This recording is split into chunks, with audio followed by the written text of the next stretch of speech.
Bismillahirrahmanirrahim. Innal hamdalillah nahmaduhu wa nasta'inuhu wa nastaghfiruh wa na'udzu billahi min shururi anfusina wa min sayyiati a'malina. May yahdihillahu fala mudilla lahu wa may yudlilhu fala hadiyalah.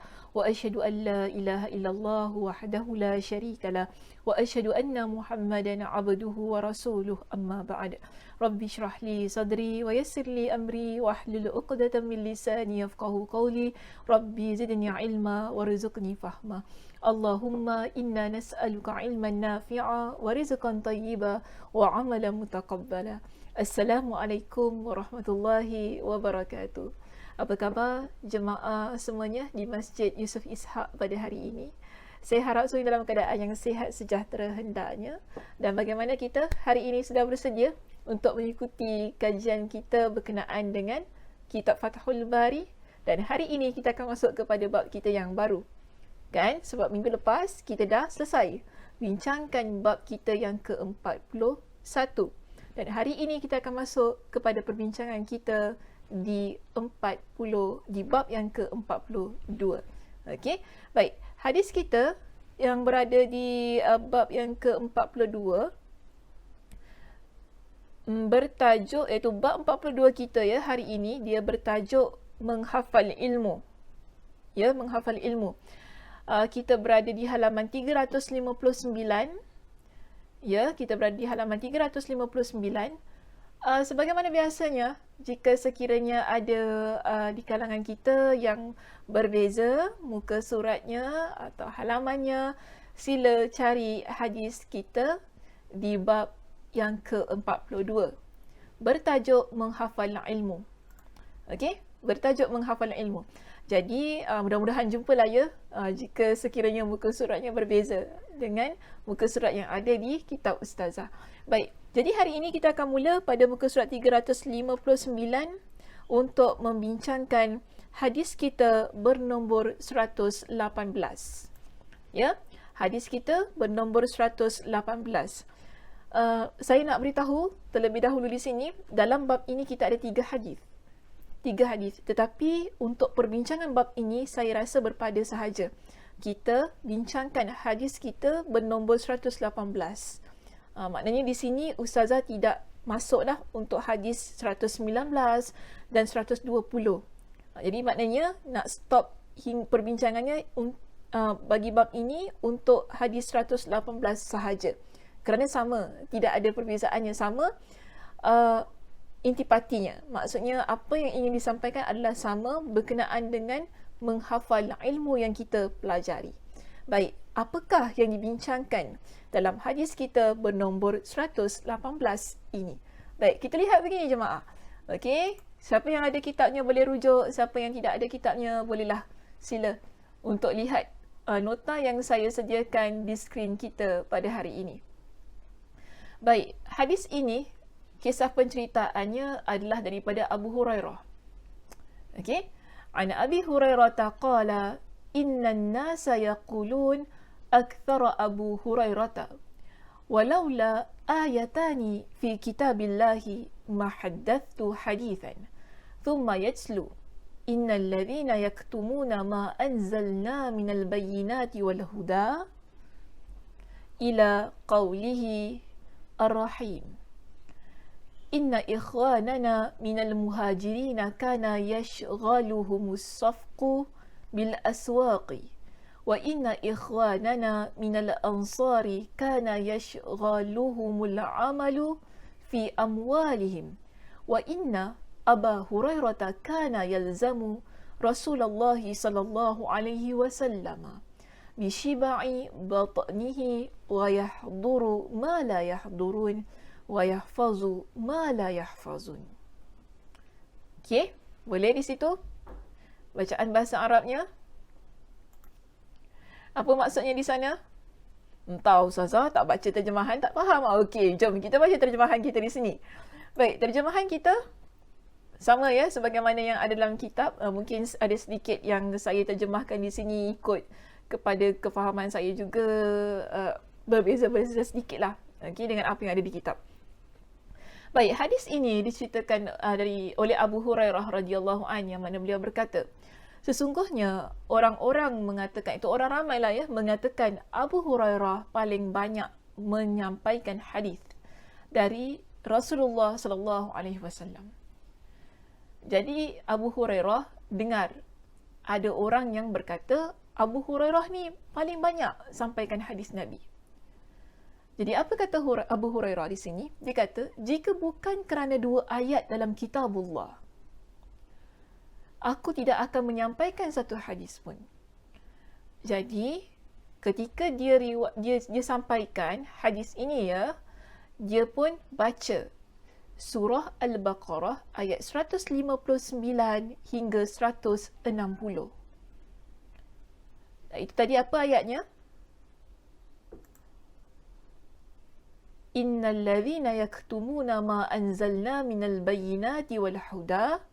Okay, innal ladzina yaktumuna ma anzalna minal bayyinati wal huda, hinggalah ke akhir ayat yang ke-160. Jadi ayat ini terdapat dalam surah Al-Baqarah ayat 159 hingga 160. Ya, nanti boleh rujuk dalam Al-Quran surah Al-Baqarah ayat 159 hingga 160. Cuba rujuk kembali ayatnya yang penuh.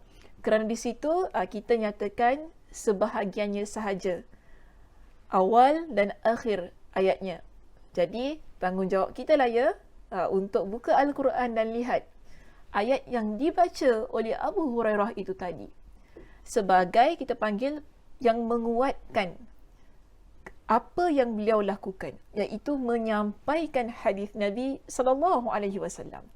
Jadi bila ramai orang kata Abu Hurairah ni banyak meriwayatkan hadis, jadi apa kata Abu Hurairah kalau bukan?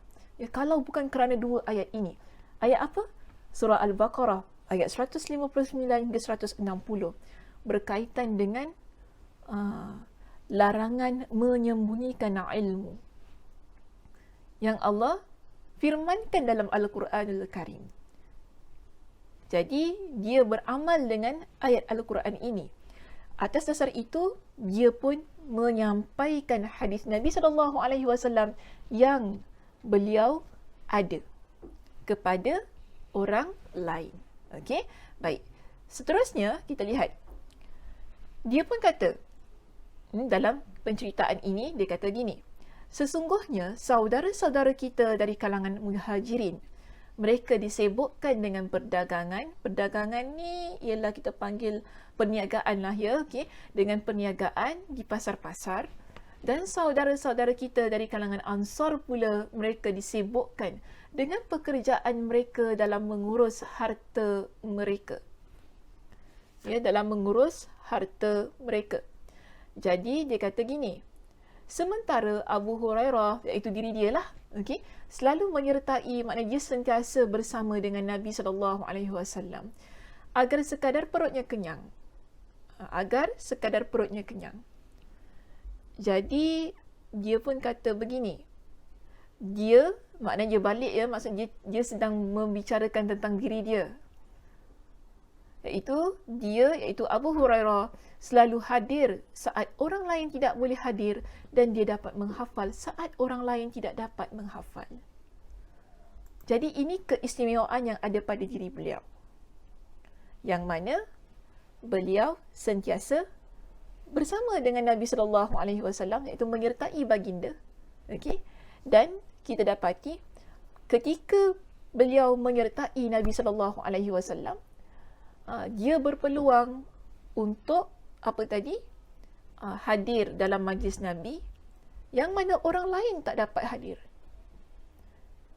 Bila dia hadir dalam majlis Nabi, maknanya dia dapat hadis Nabi SAW. Okey, jadi pada masa itu hadis yang dia hafal, hadis yang dia dapat juga hafal. Okey, hadis yang dia peroleh di majlis Nabi SAW, iaitu majlis ilmu yang Nabi SAW sampaikan, dia hafal. Dia berpeluang untuk hafal di saat orang lain tidak memiliki peluang tersebut. So ini dia ceritakan. Okey, so begitulah keseluruhan penceritaan yang terdapat dalam hadis kita nombor 118 itu tadi. Jadi, kita terus masuk kepada syarah hadis kita. Syarah hadis kita akan pergi kepada perkataan bab hifzul ilm. Dalam kitab kita ada pada muka surat 360. Bab hifzul ilm, iaitu maksudnya ialah bab menghafal ilmu. Di dalam bab ini, kita baca kitabnya, di dalam bab ini tidak disebutkan satu pun hadis selain hadis daripada Abu Hurairah.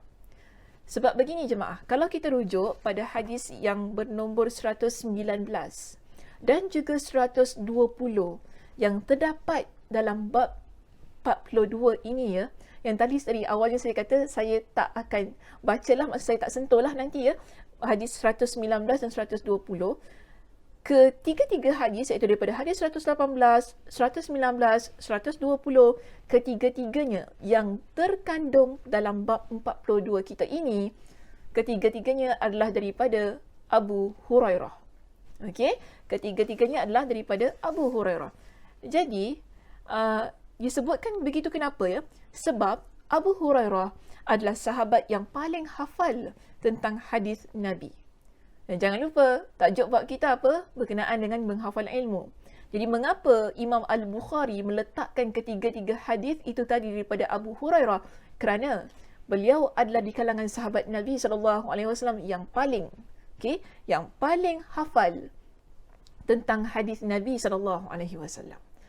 So kita nampak kan apa relevannya lah, apa munasabahnya untuk kita letakkan hadis-hadis yang diriwayatkan oleh Abu Hurairah di dalam bab ini. Kerana apa? Dia adalah sahabat Nabi yang paling banyak menghafal hadis Nabi. Okey, baik. Seterusnya kita lihat di sini. Asy-Syafi'i berkata, Abu Hurairah adalah orang yang paling hafal tentang periwayatan hadis pada zaman itu. Bahkan Ibnu Umar pernah mendoakan rahmat untuk jenazah Abu Hurairah dan berkata dia telah menghafal hadis Nabi SAW untuk kaum muslimin. Jadi Abu Hurairah sepanjang hayatnya itu dia banyak menyampaikan hadis Nabi yang beliau hafal. Sebab itu ketika beliau meninggal dunia pada masa itu, jenazahnya Ibn Umar doakan. Kerana apa? Dia telah menghafal hadis itu bukan untuk diri dia, bahkan dia sebarkan kepada kaum muslimin. Dia sampaikan kepada kaum muslimin berkenaan dengan apa-apa hadis yang beliau hafal. Baik, jadi kalau kita rujuk kepada hadis kita yang ketiga, iaitu hadis bernombor 120 dalam bab yang ke-42 kita ini, kita dapati di dalam hadis itu disebutkan bahawa Abu Hurairah radhiyallahu an belum menyampaikan seluruh hadis yang dihafalnya. Namun demikian, hadis yang diriwayatkan oleh Abu Hurairah tetap lebih banyak daripada sahabat yang lain. Kita dah pernah bincangkan bukan? Berkenaan dengan sahabat yang paling banyak meriwayatkan hadis. Okey. Ingat tak hadis yang keberapa? Kalau lupa, sila rujuk kembali pada video-video kita yang lepas. Saya tak nak ulang kembali lah apa yang telah saya bincangkan. Jadi, saya serahkan tanggungjawabnya kepada semua yang mengikuti kuliah kita ini supaya rujuk kembali berkenaan dengan perbincangan jumlah hadis yang telah dihafal oleh ataupun yang telah disampaikan, yang telah disampaikan oleh Abu Hurairah kepada para sahabat. Jadi kita lihat di sini. Sila rujuk kepada muka surat 361 untuk yang sama kitabnya dengan saya. Cuba lihat ataupun cuba carilah kalau sekiranya lain muka suratnya, cari perenggan yang mengatakan pada hadis kedua. Okey, pada hadis kedua yang tercantum dalam bab ini, iaitu hadis nombor berapa? 119. Nanti boleh refer. Walaupun ustazah tak bacakan dan tak discuss hadis itu dalam kuliah kita, tapi saya amat berharap buka hadis 119 dan buka hadis 120, rujuk perbincangan yang ada di sana. Okey, tapi yang penting perbincangan itu dia tidak lari dengan perbincangan hadis kita bernombor 118 pada pagi ini. Dia tak lari, sama sahaja untuk menceritakan berkenaan dengan hafalan Abu Hurairah radhiyallahu an. Okey, daripada hadis 119, iaitu hadis yang kedua dalam bab kita yang ke-42 ini, menunjukkan bahawa Abu Hurairah tidak pernah lupa hadis yang pernah didengarnya dari Rasulullah sallallahu alaihi wasallam, dan kekuatan hafalan seperti ini tidak dipunyai oleh sahabat Nabi yang lain. Jadi daripada sudut kekuatan hafalannya yang begitu mantap dan baik ini dimiliki oleh Abu Hurairah radhiyallahu anhu. Itu ada dijelaskan dalam hadis yang ke-119 dalam bab kita ini. Okey, nanti tak apa, sila rujuk ya, sila baca sendiri. Baik, seterusnya ya, cuba cari perkataan ini untuk kita syarahkan, iaitu akthara Abu Hurairah. Ya, cari akthara Abu Hurairah. Yang mana maksudnya Abu Hurairah paling banyak menghafal hadis.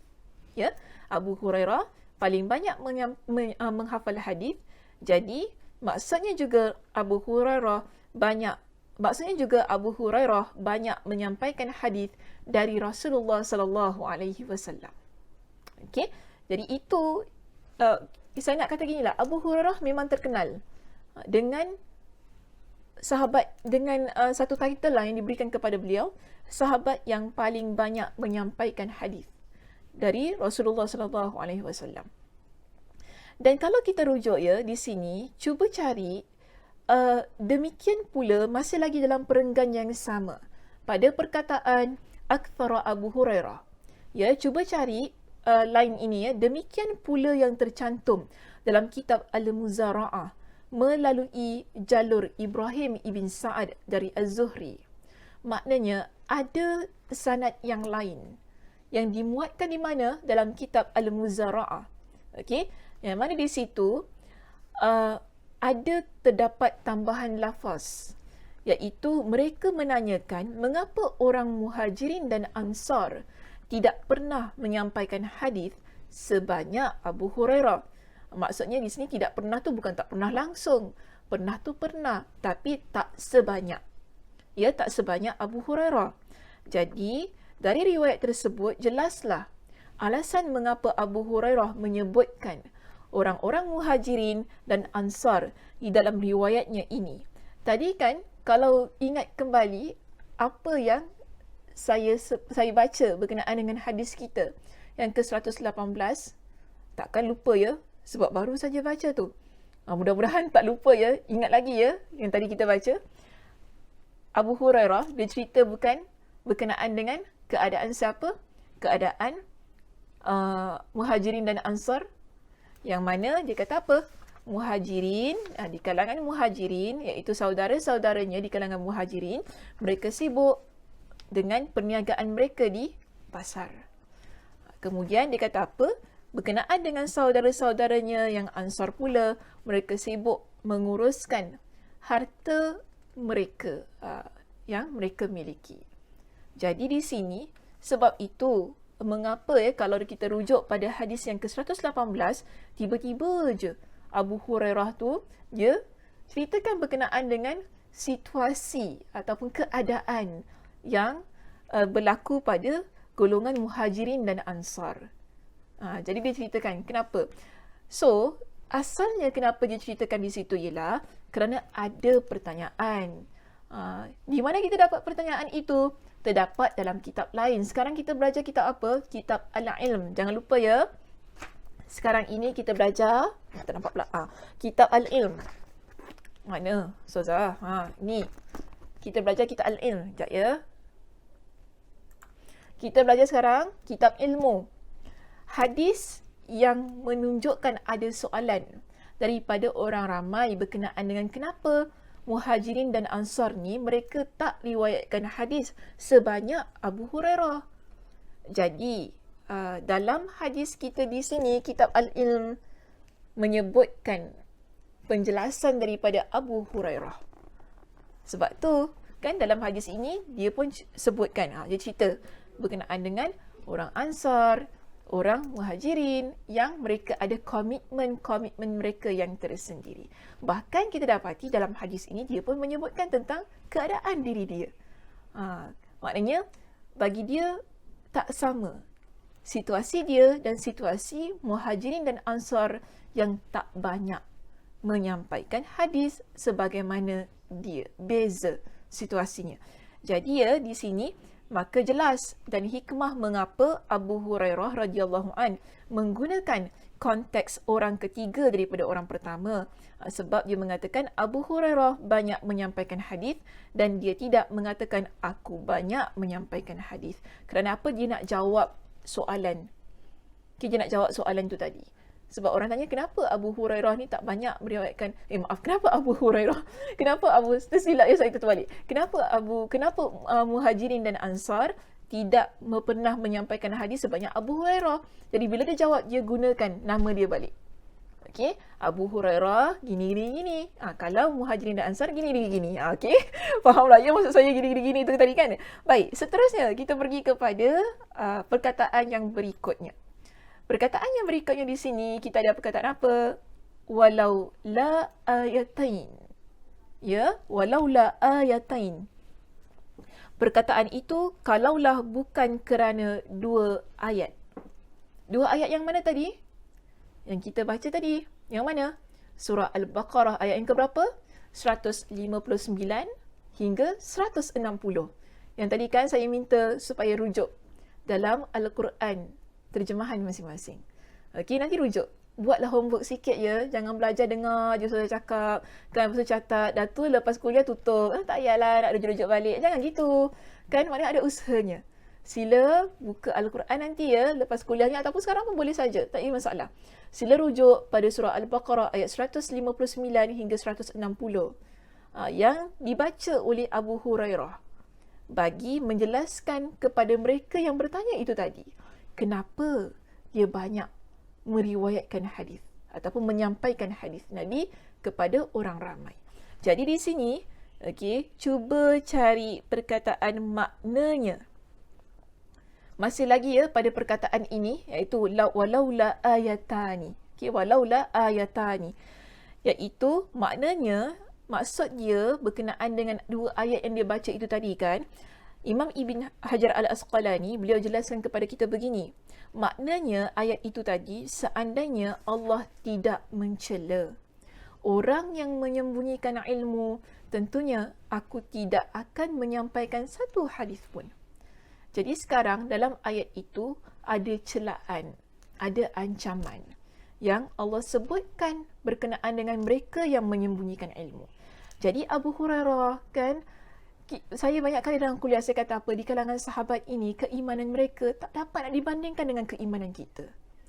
Mereka ni Masya Allah Tabarakallah, dapat satu ayat Al-Quran bergetar, jiwa itu takut dengan ancaman yang terdapat dalam ayat Al-Quran. Jadi dia baca ayat itu tadi yang mana ada celaan berkenaan dengan orang yang menyembunyikan ilmu. So sekarang dia tak nak mendapatkan celaan itu tadi, ya, yang terdapat pada surah Al-Baqarah dalam ayat 159 hingga 160. Dia takut Allah berikan celaan itu kepada dia. Sebab itu hadis-hadis yang dia dapatkan daripada Nabi SAW yang banyak itu tadi, dia usaha untuk menyampaikan kepada orang ramai agar dia tidak tergolong di kalangan mereka yang menyembunyikan ilmu sehingga mendapat celaan Allah Subhanahu Wa Taala. So ini Abu Hurairah, ya begitu. Maka dia kata di sini Imam Ibn Hajar jelaskan, akan tetapi kerana, okey, dia kata tadi kalaulah bukan kerana 2 ayat itu tadi, celaan yang Allah berikan terhadap orang yang menyembunyikan ilmu, dan dia tu takkan menyampaikan ilmu walaupun satu. Dia takkan sampaikan hadis walaupun satu pun. Tapi kerana menyembunyikan hadis itu hukumnya haram. Haram hukumnya kerana apa? Maka wajiblah dia sampaikan. Oleh kerana itu Abu Hurairah radhiyallahu an banyak menyampaikan hadis yang dihafalnya dari Rasulullah sallallahu alaihi wasallam. So maknanya bukan dia saja-saja sesekali nak sampaikan hadis itu, tidak kan? Bukan gitu. Ada reason dia, ada sebab. Satu ialah memang dia nak sampaikan ilmu. 2 ialah kerana apa? Dia bimbang terkena celaan. Dia bimbang kerana dia masuk pada satu keadaan yang mana dia itu menyembunyikan ilmunya sebagai orang yang mengetahui hadis Nabi SAW. Sebab itu dia sampaikan banyak hadis-hadis yang telah beliau hafal. Okey, baik. Seterusnya, cuba kita lihat pada perkataan yang berikutnya. Okey, saya nak skip beberapa perkataan ya di situ. Saya mohon cari perkataan wayahduru. Wayahduru, cari perkataan itu. Ya, perkataan wayahduru dan boleh menghadiri. Maksudnya apa? Menghadiri pelbagai ilmu. Menghadiri maksudnya adalah dalam pelbagai situasi Abu Hurairah dapat tetap menghadiri majlis ilmu daripada Nabi sallallahu alaihi wasallam. Jadi ini keadaan Abu Hurairah tak sama sebagaimana golongan Muhajirin dan Ansar. Ada di kalangan mereka tidak berpeluang untuk menghadiri ke semua majlis Nabi sallallahu alaihi wasallam. Jadi sebab itu kan Abu Hurairah ini dia dapat banyak hadis. Bukan dapat banyak hadis gitu-gitu sahaja tau. Tapi bahkan dia menghafal hadis yang dia peroleh. Sebab itu, bila kita rujuk pada perkataan yang berikutnya, iaitu wayahfazu di situ, dan menghafal. Apa maksudnya? Iaitu menghafal pelbagai ucapan Rasulullah sallallahu alaihi wasallam yang dia peroleh. Jadi ini kita panggil sebagai keutamaan yang dimiliki oleh Abu Hurairah radhiyallahu an, yang tidak dimiliki oleh sahabat yang lain. Kerana apa? Mereka ada komitmen yang perlu mereka selesaikan. Contohnya tadi kan disebut ada di kalangan mereka yang sibuk menguruskan harta mereka, ada di kalangan mereka yang sibuk dengan perniagaan mereka. Jadi di sini Abu Hurairah dia tidak ada komitmen untuk perniagaan dan pengurusan harta itu tadi. Maka kelapangan masa yang dia ada, apa yang dia buat? Dia menyertai Nabi sallallahu alaihi wasallam untuk pelbagai majlis ilmu yang mampu untuk dia hadiri, tapi orang lain tidak dapat hadir. So di sini maknanya bila dia banyak menyertai, majlis-majlis ini kan, secara tidak langsung kita faham banyak juga hadis yang dia miliki kerana kesempatan-kesempatan yang beliau peroleh itu tadi. Okey, baik. Di sini ada disebutkan berkenaan dengan bukti yang Abu Hurairah dia menghafal hadis Nabi sallallahu alaihi wasallam. Kita lihat ada kisah yang pertama di situ disebutkan. Okey, iaitu beliau sampaikan hadis dalam sebuah majlis kepada para sahabat. Kalau kita lihat dalam kitab kita di sini, Al-Bukhari meriwayatkan dalam kitab At-Tarikh dan Al-Baihaqi dalam kitab Al-Madkhal dari hadis Muhammad bin Umar bin Hazm bahawasanya dia duduk di satu majlis yang dihadiri oleh belasan orang dari kalangan sahabat. Sementara itu, Abu Hurairah beliau menyampaikan hadis Nabi sallallahu alaihi wasallam kepada mereka. Jadi ada orang yang menyaksikan Abu Hurairah menyampaikan hadis kepada bukan satu tapi belasan orang di kalangan sahabat Nabi sallallahu alaihi wasallam. Ini satu bukti yang menunjukkan Abu Hurairah ada hafalan-hafalan hadis yang banyak, lalu beliau sampaikan kepada para sahabat yang lain. Kita ada bukti yang kedua yang diberikan oleh Ibn Hajar Al-Asqalani dalam kitab kita ini. Okey, apa bukti yang kedua? Kita lihat di sini. Kedua, beliau mengulangi hadis yang ditanyakan kepadanya. Okey, iaitu apa dia? Kalau lihat dalam kitab kita di sini disebutkan begini. Ada satu hadis yang tidak diketahui oleh sebahagian mereka. Itu di kalangan sahabat lah ya. Okey, ada satu hadis yang tidak diketahui oleh sebahagian mereka.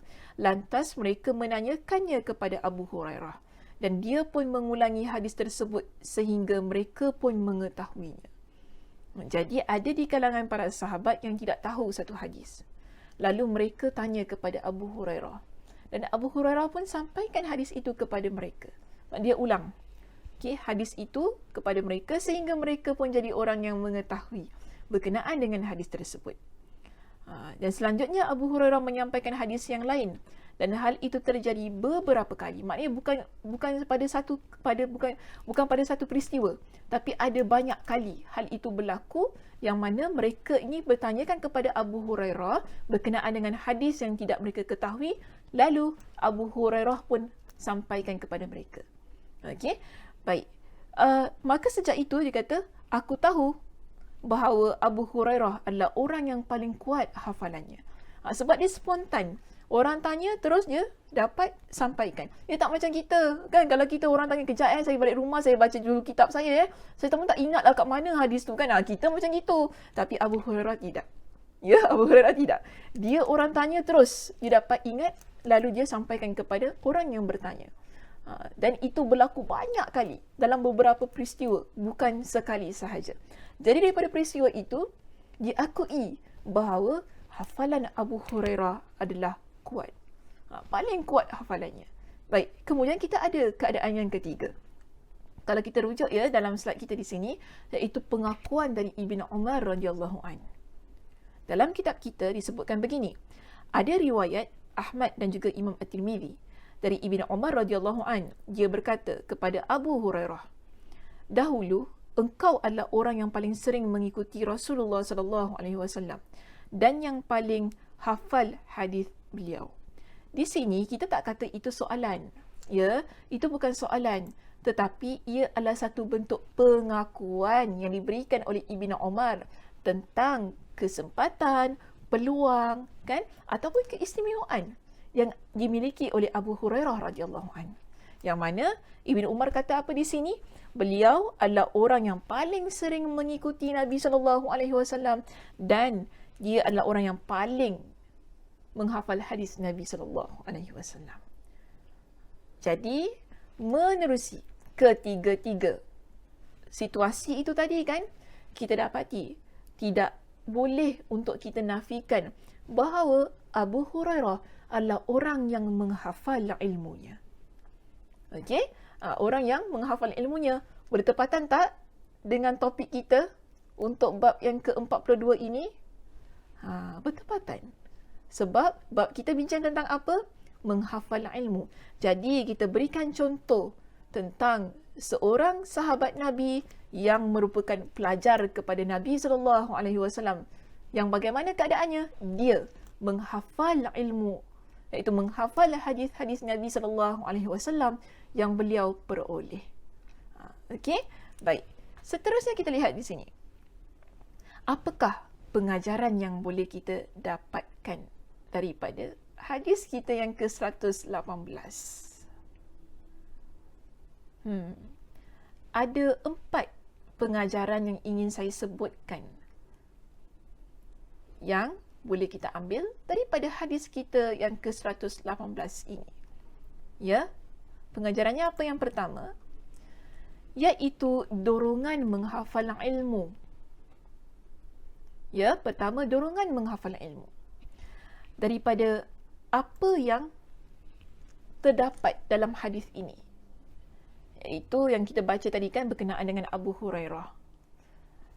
Kemudian kita dapati Imam Ibn Hajar Al-Asqalani, beliau datangkan situasi-situasi sebagai contoh untuk membuktikan bahawa Abu Hurairah adalah sahabat Nabi yang banyak menghafal hadis Nabi SAW. Hadis ini ingin memberikan motivasi kepada diri kita. Bila kita belajar, kan, contoh kita ikuti kuliah kita pada hari ini, maka seharusnya kita usaha untuk menghafal apa yang kita belajar. Saya nak tanyalah, hadis-hadis kita yang lepas tu kan, yang kita bincangkan, dah hafal belum? Dah hafal belum hadisnya? Ustazah, hadisnya panjang Ustazah, kita nak hafal tak tahulah bila nak game. Ya, bila nak game. Jadi hari ini kita bincangkan begini. Bagi saya ya, sesiapa yang mengikuti kuliah kita, sebenarnya kita ni dah masuk ke sesi yang kedua tau. Kan? Betul tak? Hari tu kita bincangkan kitab kita yang pertama. Betul tak? Kitab kita yang pertama kitab apa? Kitab iman. Kan? Kemudian kita masuk kitab kita yang kedua. Kitab ilmu. Hadis kitab kita yang pertama dah hafal.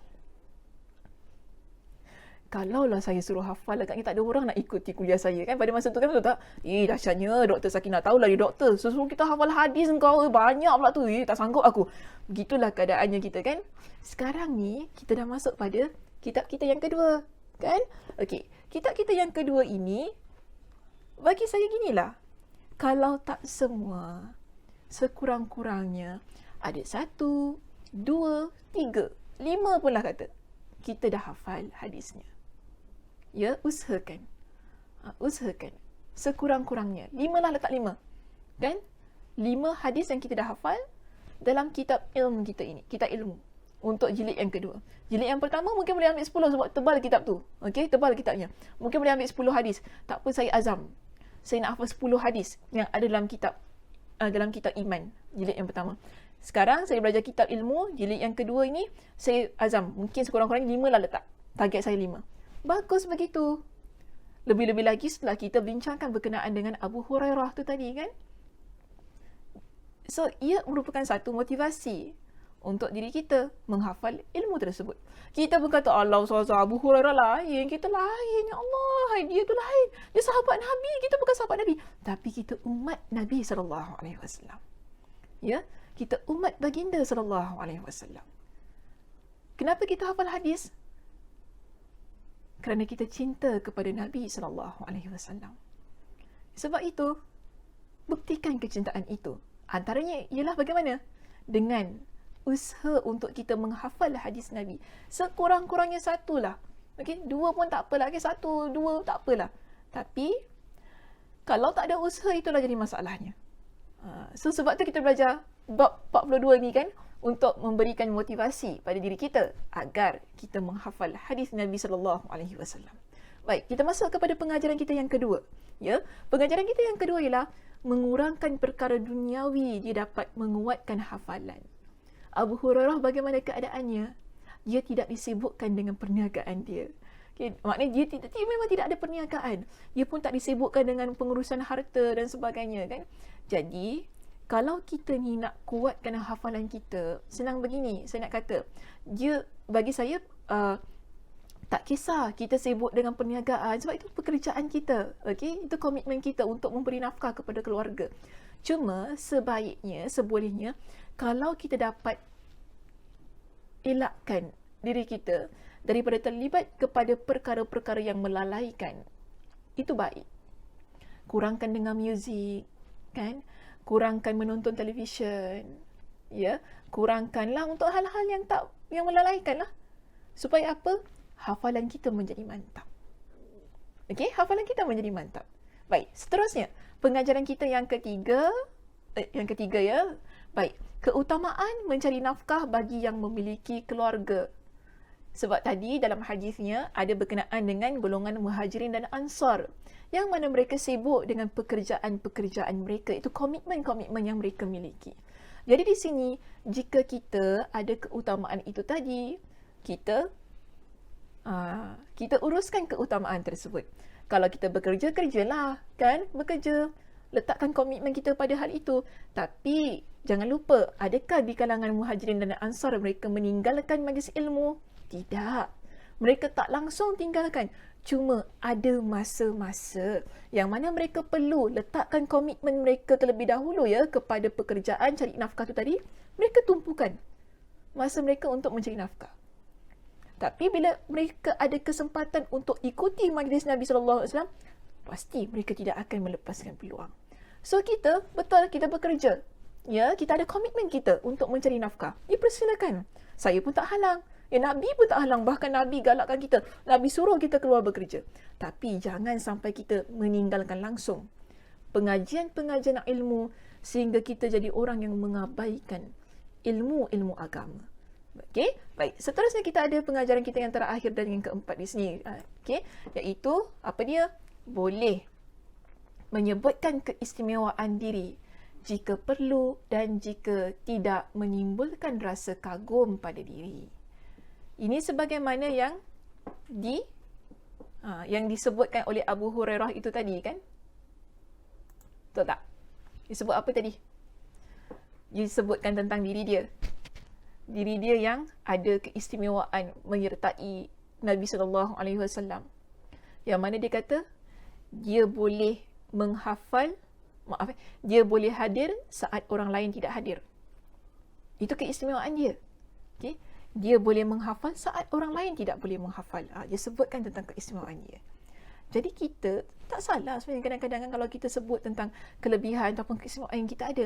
Namun dengan syarat jika perlu. Maknanya tadi Abu Hurairah dia sebutkan gitu saja-saja ke? Tak. Ada orang bertanya kepada dia, kenapa Muhajirin, kenapa orang Ansar tak sebagaimana dia, kan, yang banyak menyampaikan hadis. Jadi di sini dia pun jelaskan, itu keperluan? Yes, keperluan. Untuk dia maklumkan kepada orang yang bertanya. Ya, so di sini kalau perlu dan tidak menimbulkan rasa kagum pada diri, dipersilakan untuk kita menyebutkan berkenaan dengan kelebihan dan keistimewaan yang kita miliki. Jadi tak salah. Okay. Namun yang penting saya nak tekankan untuk bab kita yang ke-42 pada pagi ini. Keseluruhannya lah ya, walaupun saya tak baca hadis 119 dan juga hadis 120, kan, minggu depan pun saya tak bacalah hadis itu, maknanya saya akan masuk kepada bab yang baru.